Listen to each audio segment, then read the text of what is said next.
Some questions. Josh in the back, go ahead. Was there ever any discussion in the planning stage about communicating from the advance team to Trump security detail or the campaign risks of the clear line of sight from the AGR building? Based on your discussions with Secret Service? We haven't got any of that. They haven't told us that. With the the simple question is why wasn't it inside the perimeter to begin with? That'd be the simple question, right? That hasn't even been answered. We haven't been told how many rings of perimeters did they have. Did they have 1, 2, or 3? I mean, obviously they had 2, but did they have the third one to push out? This is only 150 yards, 140 yards from the platform. When you're setting up a perimeter, you take all points of advantage. You take the water tower and you take every building around there that has direct sight. That is your third perimeter. That's your outer perimeter. So there was obviously no communication about it, but it would be the Secret Service that would be in charge of setting out the site planning to begin with. So I would assume not, but they haven't told us. You know, I think the frustrating to me is that there was no standard of operating procedures defined or followed. Where should this first perimeter be? How far should it go out? Should there be any buildings left within 500 yards of the president with the direct line? Well, obviously there should not be. When do we decide to give President Trump more protection? There seemed to be no guidance. It seemed to be too political of an opportunity here. John? Well, sir, I was going to ask, I think it came up during a hearing that someone said they felt they were about 1,500 people short in terms of manpower. Right. Is it conceivable that it's a budget issue, that they don't have the coverage because they don't have the financial resources? Yeah. Well, I think we've doubled their budget in the last 10 years. They have 8,000 agents protecting 33 people. That they need to be able to roll up the people that are sitting and doing nothing in those offices. And I say nothing. I shouldn't be that cavalier. They are doing important things. But obviously, in this situation, President Trump probably needed 4 or 5 times that. I would argue that it would be next to impossible to make that particular site safe for the president. It's going to take more than just throwing money at it. And I think certainly it starts with leadership. And that's what we're lacking right now is leadership. The AIC would be the one that would, the agent in charge, would be the one that would ask that, right? He wants it the mic. Oh, I'm sorry. I'm sorry. The AIC would be the agent in charge of the site. That'd be the agent in charge of the whole the whole venue that was setting up the protective perimeters. Would be the one that would set how many personnel he needs to guard it specifically. And so that would be one question that would need to be asked. Was a request given and was it denied? That'd be a simple communication, because that should be, those site plans for the setting up the perimeters, that should have been given out that should be documentation. There's no question about it. I mean, when we used to do site planning, we would actually draw it out, and that'd be part of the briefing. You would put it up on the wall, or you'd put it out on emails, tell you how long ago I was doing it. But you'd put it up on the wall, and you would actually assign, here's building A, B, C, D, or building 1, 2, 3, 4, 5, 6, 7, 8, whatever it is, and how many people it's going to take to secure that building and block off all that whole perimeter. And that would be your personnel that you set by those perimeters. So without that, we don't know. We don't know actually how many people were actually needed to protect that site to make it secure. Well, but given what happened, I think it's indisputable that there were not sufficient agents assigned to protect Donald Trump. That for that location, that roof was not secured. There were not agents in place to be aware of the sniper. There were not agents in place. There were not counter snipers who had visibility on the shooter.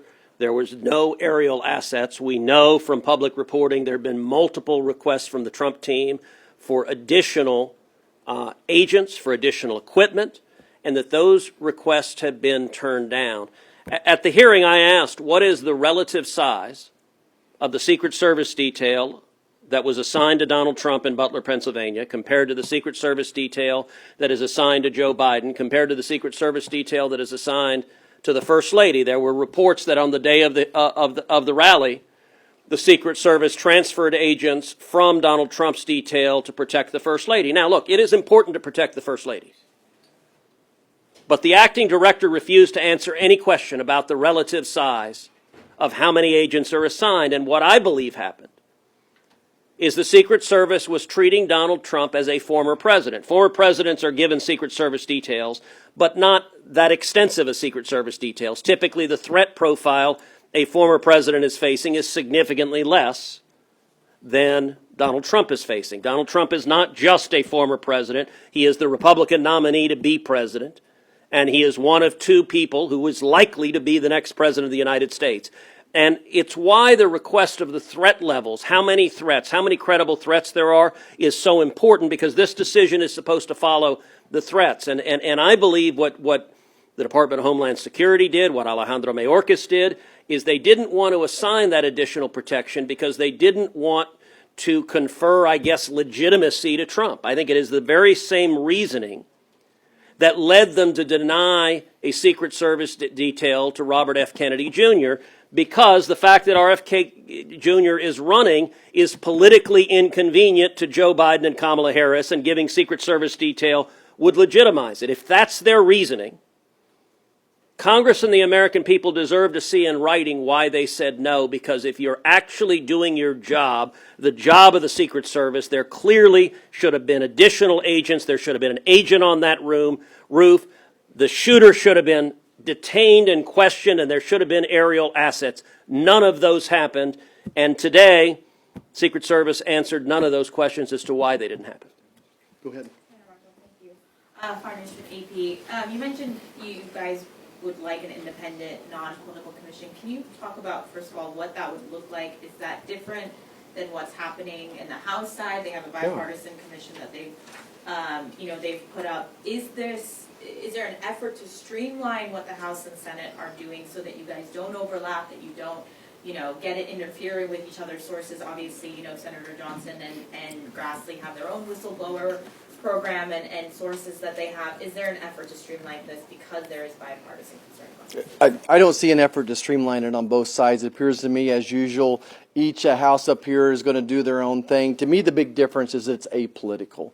Neither Republicans nor Democrats, people that really, I don't know what party they belong to, experts in the field that are going to go out and do the hard work, and then they can feed the results to those particular committees. But I think it's more of a 9/11 style commission where there are apolitical, non-political people out there that are true experts in the field that had the time to do this. We don't have the time nor the staff to get to the answers we quickly need to. I think that this is something that the president could appoint. I think it's something that if the House and Senate leadership got together, they could do as well. Yeah, go ahead. Senator, Deputy FBI Director said that they didn't have any solid evidence on the motive for the shooter, but then they go ahead and mention a social media account that might be the shooters and that had apparently posted anti-immigration and anti-Semitic posts. Do you think that was appropriate by the Deputy FBI Director, or do you think that's part, as Senator Cruz said, of the political bias in the leadership? Look, it's difficult to tell because there was very little transparency from the FBI either. The CEO of Gab has said that there was a social media page of the shooters that indicated that he was a left-wing activist. I don't know if that's true or not, but the FBI certainly didn't acknowledge it.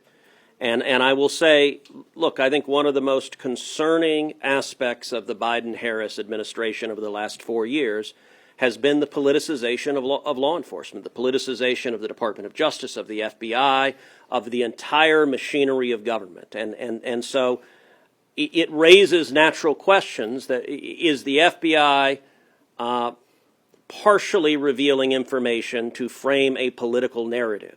Because they're not transparent, because they're not telling us what they found, because they are stonewalling, and the Secret Service is really stonewalling, it is difficult to know what the facts are. I think the American people have a right to know the facts.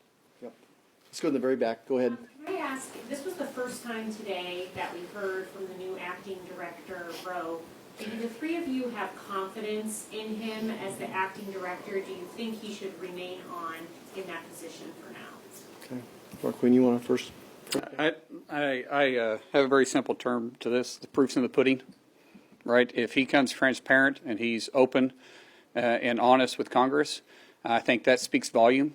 I'm not concerned about his capabilities, because he has quite a historic record of being very capable of doing his job.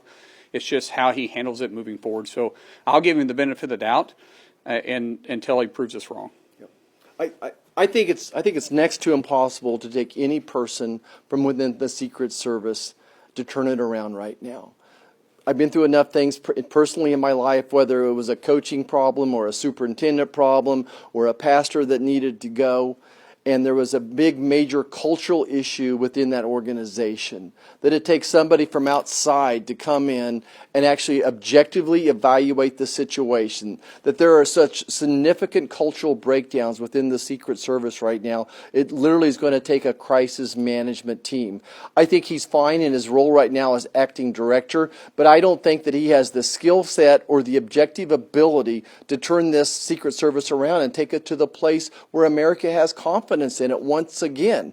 I think that his unwillingness, as I hear him say, I take responsibility, but I'm not going to tell you if we actually had our meeting that morning or not with them. And he didn't know if they'd really had a meeting with the local police or not. His unwillingness to say who makes the decision when it comes to who gets Secret Service and how much. It was, again, he was too focused on covering the actions of the Secret Service, so I don't think that he has the ability to turn this around. Somebody needs to stay in place from within, but we really need an entire new management team in there and shake this place up. I do. I believe the Secret Service director should be Senate confirmed. I'm supporting legislation to do precisely that. But let me say on your question a moment ago, I'm going to agree with Mark Wayne that the proof will be in the pudding. I thought the acting director's testimony today was markedly better than the testimony of the previous director. The previous director demonstrated, to my mind, an almost complete contempt for the notion of accountability and would not answer any questions, and in fact maintained effectively that the Secret Service had done nothing wrong. And the proof of it was that President Trump was still alive. When it is, had that bullet been a half inch to the left, history would have been different and President Trump would have been murdered that day. That is a total security failure on the part of the leadership of Secret Service. So the acting director, I was glad in his opening remarks, he stood up and took responsibility and admitted at the outset it was indefensible, that roof was not secured. That was a good place to start. But then his testimony was disappointing that repeatedly he refused to answer straightforward questions he should have known the answer to. And for me, it's going to come down to two things. Number one, how he responds to the questions for the record. I will be submitting a number of questions for the record. Other members of the committee will. Detailed questions in writing. And what I expect from the acting director is complete candor and transparency. If he behaves as he did this afternoon, circling the wagons and wanting to protect everyone at Secret Service to say we did nothing wrong, I think that will demonstrate he is not qualified for that job and does not understand the magnitude of the stakes. So I think question number one, does he demonstrate candor and transparency? And number two, is he able to change how Secret Service operates? Look, the most compelling question is, what are they doing differently today? The shooter in Butler, Pennsylvania was not the last threat to any of the protectees under Secret Service protection.